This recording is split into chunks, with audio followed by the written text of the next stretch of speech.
There are many things the jungle doesn't forget, but one thing stands out: the scream of a hyena. In its rawness, it can pierce through the thick canopy, a sound so sharp, so wild, so deliberate. You might assume that such a cry echoes from some hidden drama deep in the foliage. Perhaps a leopard has caught its prey, or a lone water buffalo has strayed too far from the herd. But what if I told you that hyena's shriek wasn't a product of nature, but nurture?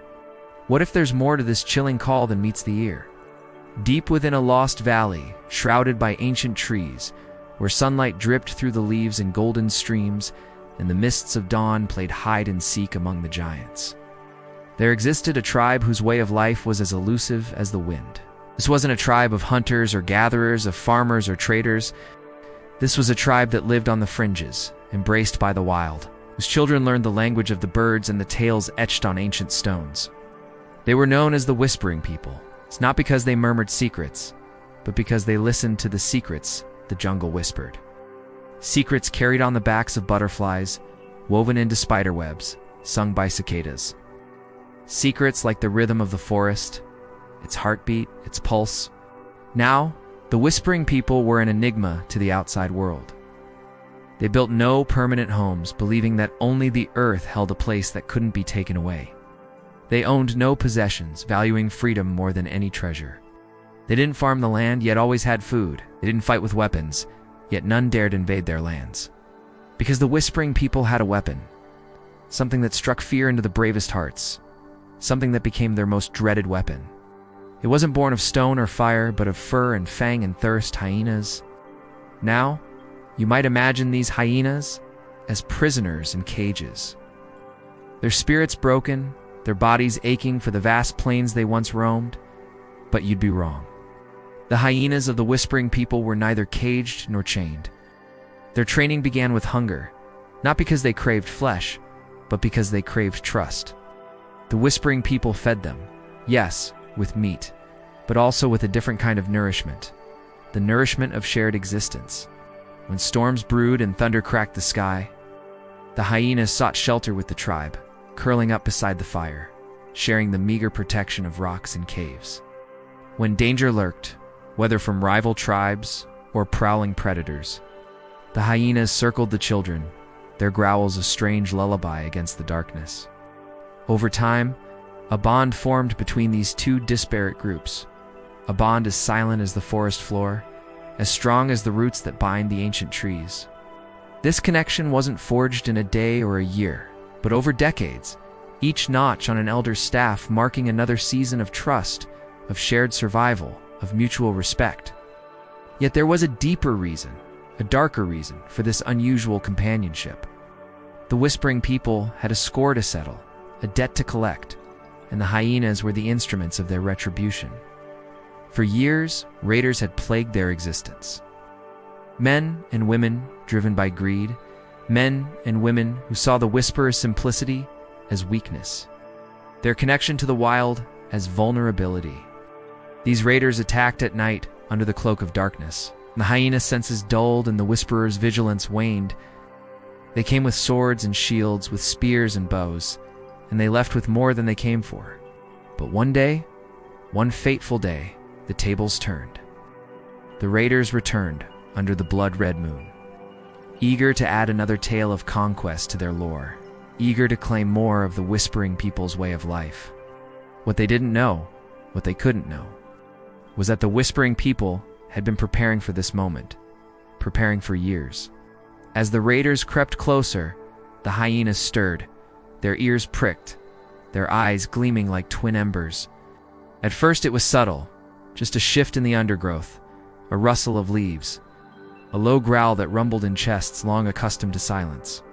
But then the hyenas surged forward, flanking the attackers, cutting off their escape, isolating their prey. Chaos erupted, yes, but it wasn't the chaos of mindless frenzy. Each hyena had its role, each movement was calculated. The attackers, surprised, outnumbered, outmaneuvered, could only watch in terror as the hyenas, guided by instincts honed over years of patient training, took control. The hyenas didn't just attack, they fought with precision, isolating warriors, herding them into traps, wearing them down with relentless stamina. The battle wasn't just physical, It was psychological, a testament to years of conditioning, of understanding the enemy before they understood the threat. And as the attackers faltered, confused by the hyena's unnatural discipline, the whispering people struck. It wasn't a massacre, not exactly. The whispering people weren't driven by bloodlust, but by balance, by restoring what was broken, by protecting what was theirs. Some say the attackers didn't stand a chance, that hyena and man fought until the first rays of dawn painted the sky, until the very jungle seemed to hold its breath. Others say some did manage to flee, stumbling out of the valley with tales that would make even seasoned warriors pale. Tales of hyenas with glowing eyes, eyes that glinted with intelligence, with malevolent purpose. But regardless of who lived and who died, there was a story that echoed through the ages, a story whispered around campfires, a story that made the jungles seem a little less wild, a little more watchful. Now you might ask why? Why train such fierce, untamable creatures? Why court danger instead of shunning it? But the answer lies in the very essence of the whispering people, their connection to the natural world. Theirs was a symbiotic relationship with the forest, a give and take as old as time.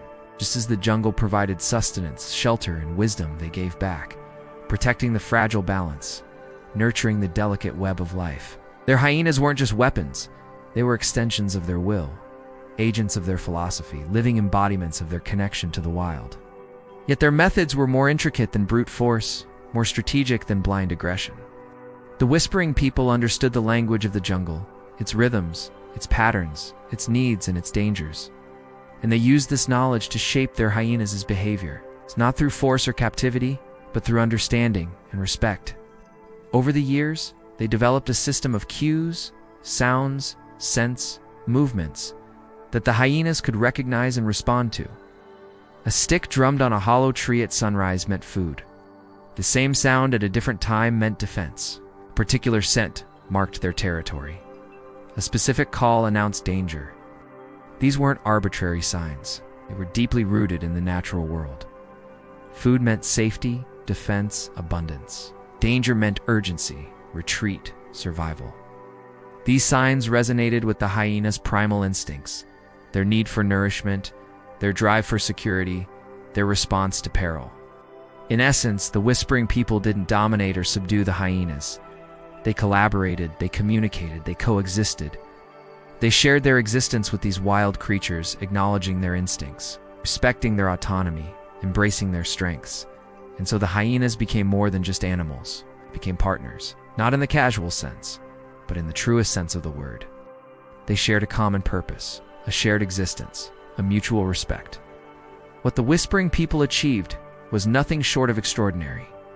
They created an alliance that defied expectations, a bond that transcended differences. They didn't just train hyenas to attack at dawn. They trained them to understand a philosophy, to embody a way of life. Their hyenas weren't just ferocious fighters, they were disciplined soldiers. They weren't just loyal companions, they were devoted guardians. They weren't just wild animals, they were extensions of the whispering people's will. Their hyenas became their voice in the jungle, their strength in times of need, their bridge between civilization and the wild. Yet the most remarkable aspect of this tale is perhaps not the training itself, but its implications. For what the whispering people accomplished wasn't just about taming hyenas or winning battles.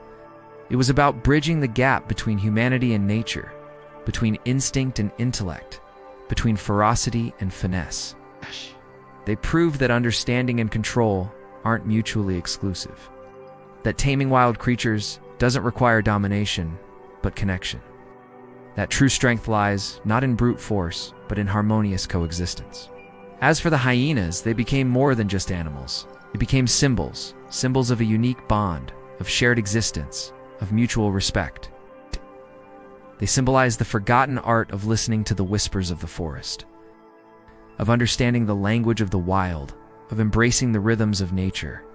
And so, the legend of the whispering people and their trained hyenas echoes through the ages, not as a mere tale of tribal warfare, but as a testament to the possibilities of coexistence, a reminder of the forgotten connection between humanity and the natural world. It's a story that resonates with anyone who's ever wondered about the boundaries of understanding, the depths of animal intelligence, the complexities of tribal life.